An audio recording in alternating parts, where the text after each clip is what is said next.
In the year 1987, I recall I was 9 years old. This is when Guruji had to leave for India to do his studies. So as you can see, my chapter with Guruji started way before his going to India. Everyone is very happy, his family, his friends, everybody was happy for him. And this day actually came for him to leave. When Guruji left for India, nothing changed because we continued all the activities and kept this satsang and services, everything going. Uncle Mulcha and Uncle Jin was there, they continued it.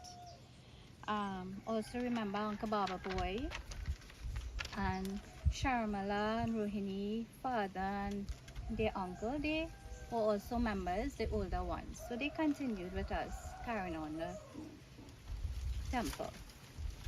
Guruji returned in the year 1993. Now I was 15 years old now. Yes, I was all grown into a teenager when he came back. We were very happy, we were excited. Boy, the star boy reached back.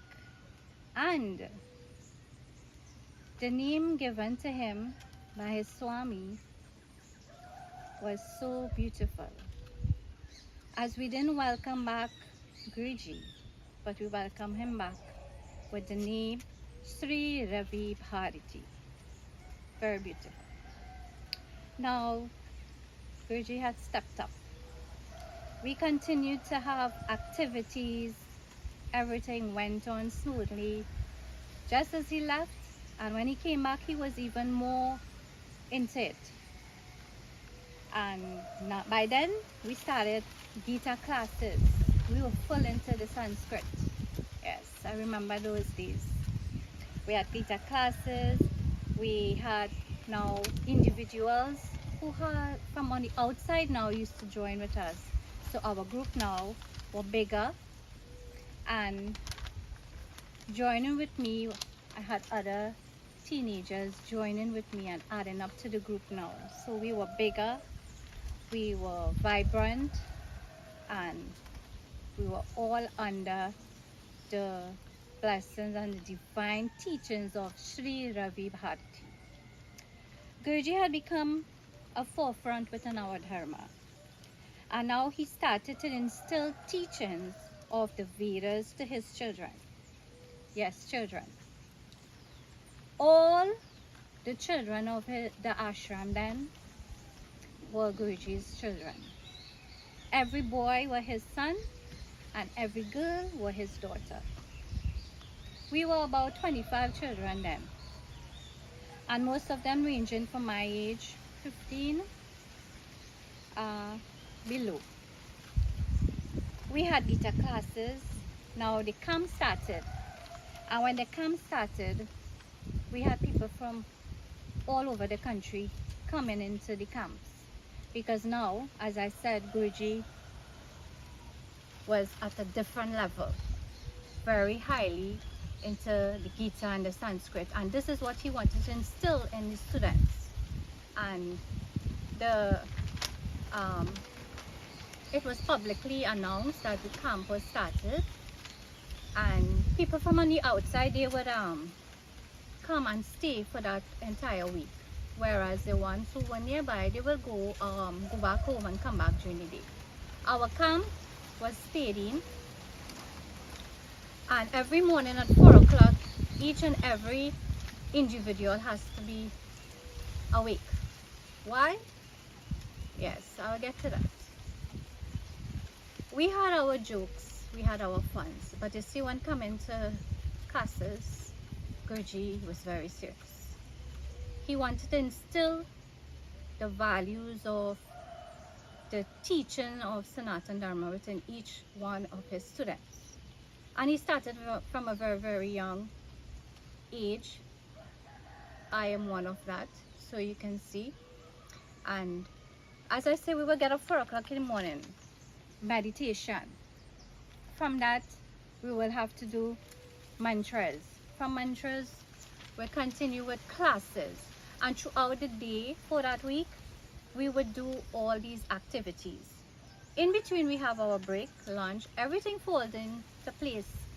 But when coming to his classes and instilling the values within his students, he never backed out of doing these things.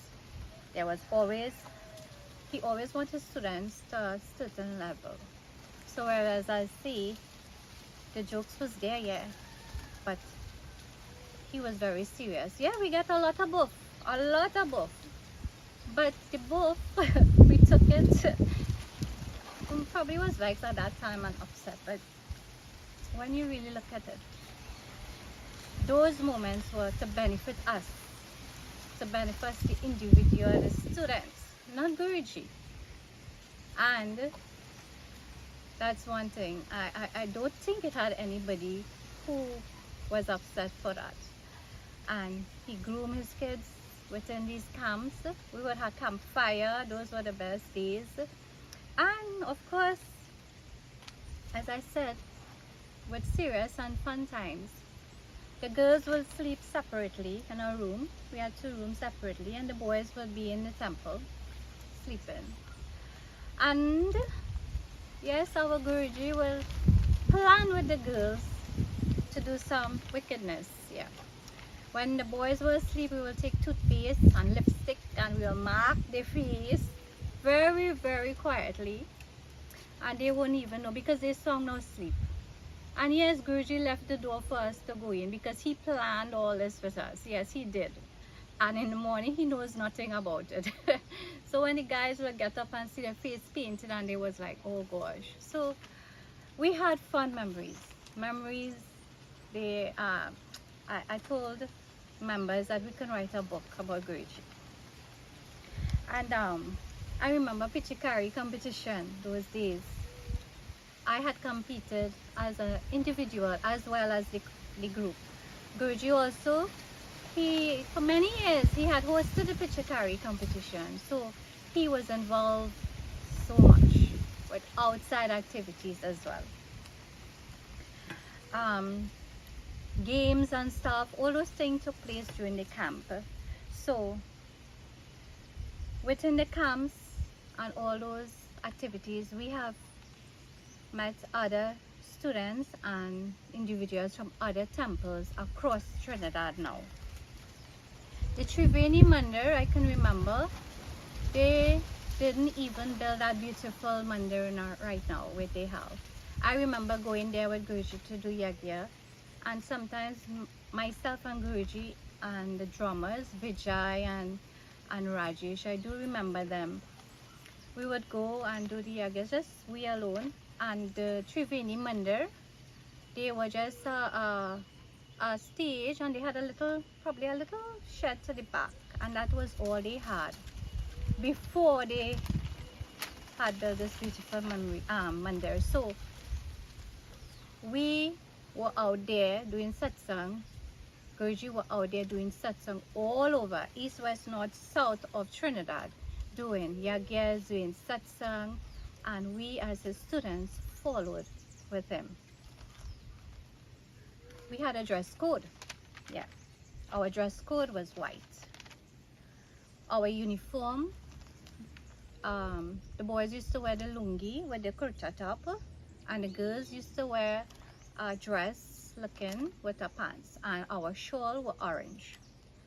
This is where people knew and could say, those are members of the Paramdam Ashram. Yeah, those are students of Sri Ravi Bharati. And we were so many times complimented by how we looked in our uniform, because as I said, we were a big group then. In the year 1995 is where our first Hanuman Chalisa chanting took place, and that was at the Krishna Balarama Mandir. I remember all the anticipation of decorating and getting everything prepared. Guruji worked tireless, up and down, getting everything together with the members of the group and the parents, everybody, preparing for this. We had a kutia in front of the temple at that time. It was built with carrot shed. There is where it started, the Hanuman Chalisa, and people will come. When they do come, they will do their havan in the kutia and then go proceed to the temple. As usual, that we continued now.